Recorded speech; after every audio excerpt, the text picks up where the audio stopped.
بسم اللہ الرحمن الرحیم۔ السلام علیکم ورحمۃ اللہ وبرکاتہ۔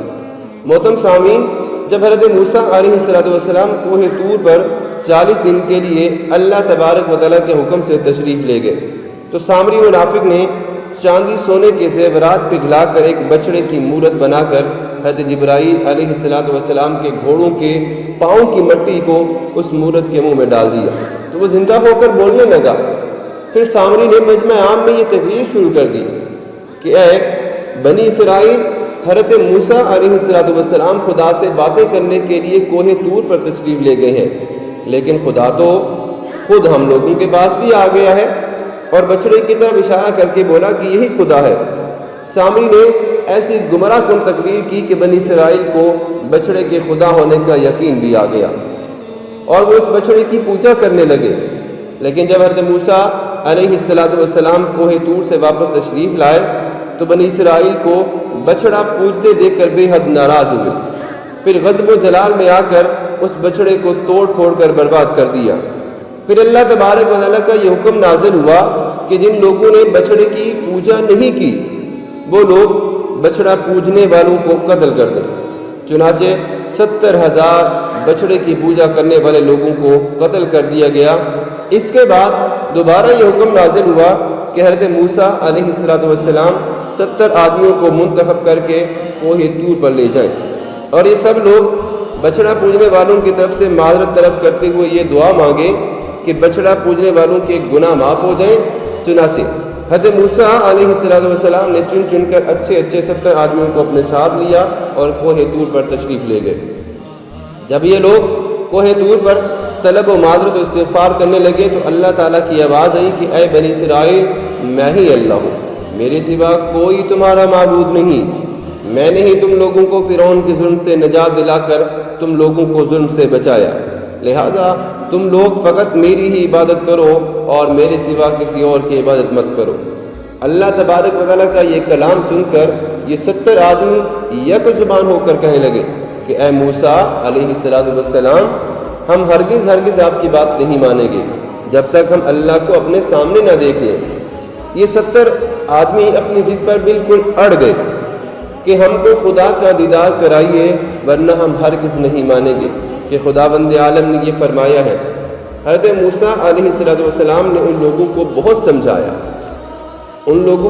سمجھایا، لیکن اس کے باوجود بھی وہ لوگ اپنی بات پر اپنی ضد پر اڑے رہے، یہاں تک کہ اللہ تبارک و تعالیٰ نے اپنے غضب و جلال کا اظہار اس طرح سے فرمایا کہ ایک فرشتہ آیا اور اس نے ایک ایسی خوفناک چیخ ماری کہ خوف و ہراس سے لوگوں کے دل پھٹ گئے اور یہ 70 آدمی مر گئے۔ پھر حضرت موسیٰ علیہ السلام نے اللہ تبارک و تعالیٰ سے کچھ گفتگو کی اور ان لوگوں کے زندہ ہو جانے کی دوبارہ دعا مانگی تو یہ لوگ زندہ ہو گئے۔ اللہ تبارک و تعالیٰ نے فرمایا وَإِذْ قُلْتُمْ يَا مُوسَىٰ لَن نُّؤْمِنَ لَكَ حَتَّىٰ نَرَى اللَّهَ جَهْرَةً فَأَخَذَتْكُمُ الصَّاعِقَةُ وَأَنتُمْ تَنظُرُونَ ثُمَّ بَعَثْنَاكُم مِّن بَعْدِ مَوْتِكُمْ لَعَلَّكُمْ تَشْكُرُونَ۔ سورہ بقرہ رکوع نمبر 6۔ ترجمہ: اور جب تم نے بنی اسرائیل نے کہا کہ اے موسیٰ، ہم ہرگز تمہاری بات نہیں مانیں گے یہاں تک کہ ہم اعلانیہ خدا کو نہ دیکھ لیں، تو تم کو ایک کڑک نے پکڑ لیا اور تم دیکھ رہے تھے، پھر مر جانے کے بعد تم لوگوں کو ہم نے زندہ کیا کہ تم ہمارا احسان مانو۔ محترم سامعین، اس واقعے سے یہ سبق ملتا ہے کہ اپنے پیغمبر کی بات نہ مان کر اپنی ضد پر اڑے رہنا بہت بڑی خطرناک بات ہے۔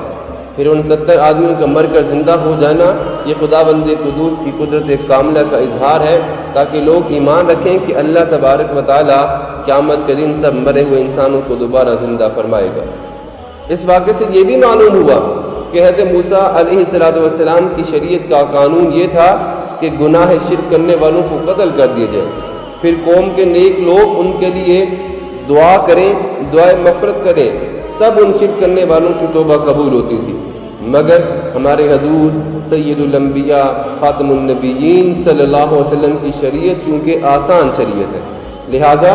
اس لیے اس کے قانون میں توبہ قبول ہونے کے لیے یہی کافی ہے کہ گناہ کرنے والا اگرچہ کفر و شرک کا گناہ بھی اس نے کر لیا ہو، سچے دل سے اپنے گناہ پر اللہ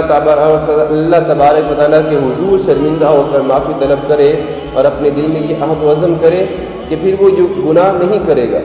تو اللہ تبارک و تعالیٰ اس کی توبہ بھی قبول فرمائے گا اور اس کے گناہ کو بھی معاف فرما دے گا۔ توبہ قبول ہونے کے لیے گناہ کرنے والوں کو قتل نہیں کیا جائے گا۔ سبحان اللہ، یہ حضور رحمت للعالمین صلی اللہ علیہ وسلم کی رحمت کا طفیل ہے کہ وہ اپنی امت پر رؤوف اور رحیم اور بے حد مہربان ہے، تو ان کے طفیل اللہ تبارک و تعالیٰ بھی اپنی حبیب کی امت پر بہت زیادہ رحیم و کریم بلکہ ارحم الراحمین ہے۔ اللہم صلی علی سیدنا محمد وعلی آل سیدنا محمد وبارک وسلم علیہ۔